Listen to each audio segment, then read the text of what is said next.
por Palo Santo. A interpretação de hoje se chama La Vingança del Perro. Passeava um perro velho por um certo caminito. Passava uma senhorita andando muito despacito. Pensou em fazer maldade aquele animalito. A senhorita imaginou que era um fantasma malo.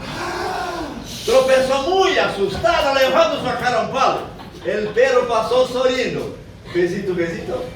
Au, au.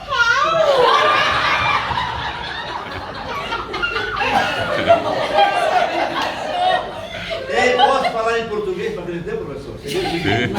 Isso aqui é uma literatura de cordel, poesia popular do Nordeste, é assim que se faz lá. Se compõe estrofes chamadas quadras, com 4 versos, sextilhas com 6, setilhas com 7 e décimas com 10. No caso aqui foram 2 estrofes chamadas sextilhas, 6 versos cada. Em português seria o seguinte: andava um cachorro velho por um pequeno caminho, passava uma senhorita andando devagarinho. Pensou em fazer maldade àquele animalzinho. Senhorita imaginou que era um fantasma mau.